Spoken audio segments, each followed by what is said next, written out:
जय श्री राम। आज बात करते हैं कबीरदास जी की। जब उनकी ख्याति बढ़ रही थी, समाज के हर जाति के लोग उनसे जुड़ रहे थे, क्योंकि कबीरदास जी बहुत सरल सहज भाषा में सिखाते थे, आडंबरों पे चोट करते थे। लेकिन समाज का एक समूह उनसे चिढ़ता था, क्योंकि उनकी दुकान पे कबीरदास जी की वजह से उनकी दुकान नहीं चल रही थी।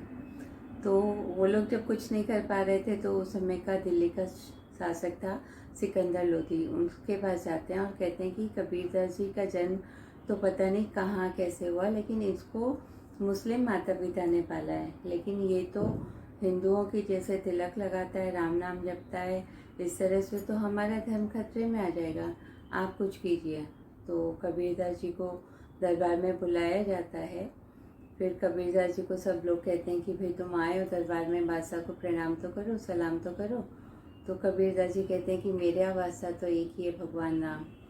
अगर आप कहते हैं कि सब में राम का अंश है तो मैं हर किसी को प्रणाम कर सकता हूँ, लेकिन बादशाह बोल के मैं नहीं झुक सकता। तो सिकंदर लोधी कई तरीके से उनको समझाने की कोशिश करता है, लेकिन जब वो नहीं समझते हैं कि ये राम नाम जपना नहीं चाहिए, तिलक नहीं लगाना चाहिए, सब जातियों का ध्यान रखना चाहिए, तो बादशाह था, उसे गुस्सा आ जाता है, क्रोध आता है। तो वो क्या करता है, वो आदेश देता है कि कबीरदास जी को जंजीरों में बांध के गंगा जी में फेंक दिया जाए। तो जो समूह उनसे चिढ़ता था वो तो बड़ा खुश हो जाता है, और बाकी जो उनके शुभचिंतक थे वो सब किनारे खड़े थे, गंगा किनारे। कबीरदास जी को ले जाके बीच गंगा में फेंक दिया जाता है। कबीरदास जी ने भगवान से कहा कि भगवान राम को कि भाई आपका नाम लेने से तो जन्म मरण के बंधन से मुक्ति मिल जाती है, ये तो सिर्फ लोहे की जंजीरें हैं।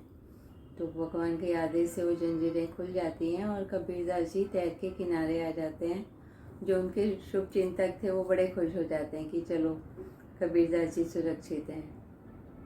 लेकिन बादशाह को तो उसके अहंकार पे चोट लगी ना, तो वो कहता है इस बार इनको जला दिया जाए। तो जैसे होलिका दहन होता है वैसे उनको बीच में बैठा के लकड़ियाँ लगा दी जाती हैं और लकड़ियों पे अग्नि लगा देते हैं, लकड़ियाँ जलने लगती हैं। लेकिन लकड़ियाँ जब पूरी जल जाती हैं तो देखते हैं कि कबीरदास जी सुरक्षित बैठे हैं, जैसे भक्त प्रहलाद सुरक्षित थे वैसे। इस बार भी उनके शुभचिंतक खुश हो जाते हैं। इस बार बादशाह कहता है कि ठीक है, ये 2 बार नहीं कुछ हुआ इनको, इस बार इनको पागल हाथी के सामने फेंक दिया जाए।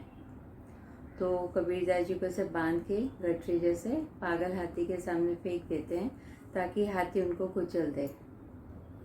लेकिन हाथी उनके पास पहुंच के उसका हाथी का पागलपन ही खत्म हो जाता है, वो शांति से उनको प्रणाम करता है कबीरदास जी को।